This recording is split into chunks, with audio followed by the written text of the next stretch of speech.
बिहार की राजनीति में नीतीश कुमार को एक साथ दो दो झटके लगे हैं और ये दोनों झटके ऐसे झटके हैं जो उन्हें कुर्सी से उतारकर नीचे फेंकने में बड़ा भूमिका निभा सकते हैं। कौन है वो दो झटके? पहला झटका तो पशुपति पारस ने दिया है। पशुपति पारस जो एनडीए का ही अंग हुआ करते थे लोकसभा चुनाव के समय, और उसके बाद वो लालू यादव से, तेजस्वी यादव से मुलाकात करते हैं। और इधर अब सुनने में आ रहा है कि पशुपति पारस अकेले पूरे बिहार में चुनाव लड़ेंगे। न तो वो राजद की तरफ से और न ही भाजपा की तरफ से।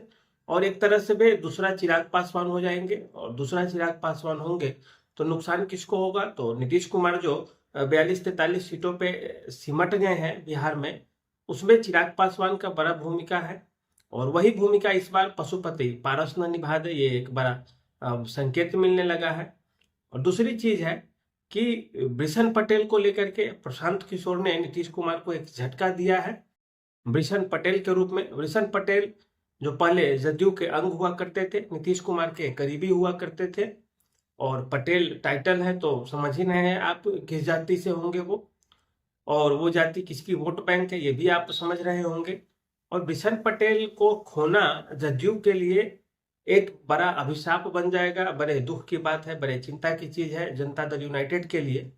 और वो भी प्रशांत किशोर के खेमे में आ गए हैं, वो एक बड़ी चीज है। अभी प्रशांत किशोर को लेकर हम तमाम बातें करेंगे इससे आगे, लेकिन ये दोनों झटका को समझिए आप एक तरह से। पहला झटका जो पशुपति पारस दे रहे हैं, दूसरा झटका प्रशांत किशोर ने दे दिया। और अब ये चिंता की चीज इसलिए हो गई है कि चिराग पासवान भी किस स्टैंड पे काबिज रहेंगे इस चुनाव में, वो एक बड़ा देखने वाली चीज होगी। क्योंकि पशुपति पारस जो चुनाव लड़ेंगे तो इस बात की ज्यादा संभावना है कि पशुपति पारस उन्हीं सीटों पे चुनाव लड़ना पसंद करेंगे जहां पे पासवान वोटरों की संख्या अच्छी खासी होगी, ज्यादा होगी। और पासवान वोटरों की संख्या ज्यादा होगी तो पासवान वोटर्स की जो वोट होंगे वो बटेंगे दो भाग में। और इसका नुकसान चिराग पासवान को उतना ही होगा जितना पशुपति पारस को होगा।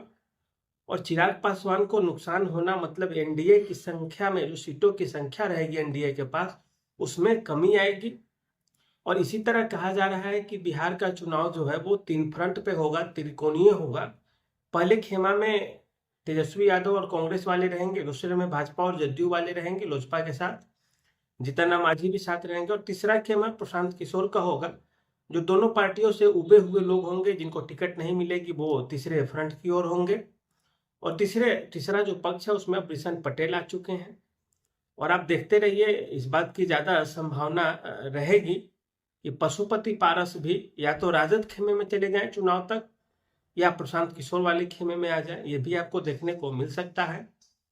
यदि पशुपति पारस की पार्टी को कुछ सीटें मिले तो वो लोग जनसुराज की ओर आने में आनाकानी तो शायद नहीं ही करेंगे। और सबसे बड़ी चीज है कि नीतीश कुमार की जो सीटों की संख्या है पार्टी की 43 है, और वो इस कारण थी कि चिराग पासवान थे। और इस बार तो पशुपति पारस रहेंगे और चिराग पासवान के कार्यकर्ता भी, वोटर्स भी क्या जदयू को वोट देंगे? क्योंकि ऊपर से तो गठबंधन है, लेकिन नीचे होगा कि नहीं गठबंधन, ये कहना बड़ा मुश्किल है। क्योंकि ऐसे भी किसी भी जाति में 33% से ज्यादा लोग ऊपर वाले नेता को देखकर वोट नहीं करते बिहार में, सिवाय जीतन राम मांझी के। जीतन राम मांझी अकेले ऐसे व्यक्ति हैं जो मुसहर जाति की ज्यादातर वोटों को, मतलब ज्यादातर क्या, लगभग वोटों को ट्रांसफर तो करा लेते हैं, लेकिन चिराग पासवान हो या कोई भी दूसरी जाति के लोग हो, वो ट्रांसफर नहीं करा पाते हैं। अब नीतीश कुमार के लिए संकट सबसे ज्यादा क्या हो गया? तो एक और संकट है नीतीश कुमार की कुर्सी के लिए, वो है जीतन राम मांझी और चिराग पासवान। चिराग पासवान को आप 40-45 से कम सीटें देकर नहीं तैयार करा सकते हैं।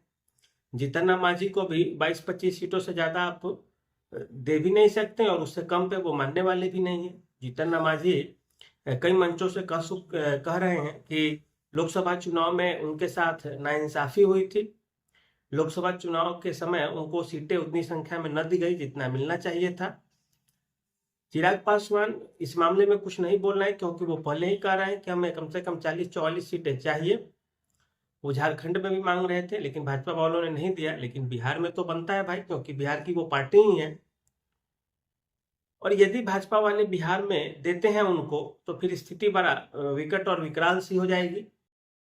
क्योंकि यदि चिराग पासवान ज्यादातर सीटें निकालते हैं, 30-35 सीटें, और नीतीश कुमार की पार्टी भी 35-40 सीटों के आसपास ही रखती है, तो ऐसे में नीतीश कुमार के लिए चुनौती बन जाएंगे चिराग पासवान, क्योंकि वो मुख्यमंत्री के पद की दावेदारी करने लगेंगे, कहने लगेंगे कि हमें भी मुख्यमंत्री बनाइए, हम भी तो जदयू के बराबर है, जदयू इतने दिनों से बनते आ रही है, एक बार हमें दे दिया जाए। या दूसरे अर्थों में देखें तो नीतीश कुमार यदि संन्यास लेंगे इस चुनाव के बाद, क्योंकि ऐसी झलक तो मिल ही रही है, स्वास्थ्य कारण से या किसी भी कारण से, या केंद्र में चले जाने, इस बात की संभावना कम है केंद्र में जाएंगे, तो कोई यदि जदयू के तरफ से दूसरा व्यक्ति आएगा यदि कुर्सी पर बैठने, इस बात की ज्यादा संभावना रहेगी कि चिराग पासवान विरोध कर देंगे कि अब हमें दिया जाए मौका, सब दिन एक ही आदमी को कैसे मौका देंगे। और कुर्मी जाति की संख्या दुसाध जाति से कम है, पासवानों से कम है, तो संख्या भी ज्यादा है और कुर्मी जाति की संख्या काफी कम है, ऐसे में दावेदारी उनकी थोड़ी और ज्यादा प्रबल हो सकती है। तो कुल मिला के देखें तो 4 चीजें हैं जो संकट का बादल बन के नीतीश कुमार की कुर्सी के सामने मंडरा रहे हैं।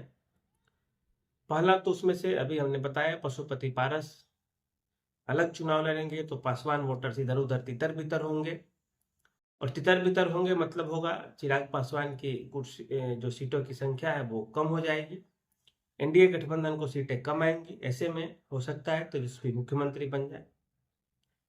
दूसरी चीज, प्रशांत किशोर ने बिशन पटेल को अपने कब्जे में लिया, कुछ न कुछ कुर्मी वोटर्स आएंगे ही इधर उधर, पुराने नेता है तो कुछ कैडर वोट होगा, टिकट उनको मिलेगा ही मिलेगा, और टिकट जैसे ही मिलती है उनको वे जीत के भी आ जाएंगे, इस बात की ज्यादा संभावना है। तीसरी चीज, ब्राह्मण वोटर्स को लेकर के प्रशांत किशोर की तरफ ब्राह्मणों का रुझान धीरे धीरे बढ़ता जा रहा है, क्योंकि बिना जाति के बिहार में राजनीति नहीं हो सकती है। प्रशांत किशोर भी कोशिश करेंगे कि कुर्मी उधर है, कुशवाहा उपेंद्र कुशवाहा की ओर है, यादव लालू यादव के साथ है, तो ब्राह्मण क्यों न हो, तेजस्वी के प्रशांत किशोर के साथ क्यों न हो ब्राह्मण वोटर्स, और होंगे भी।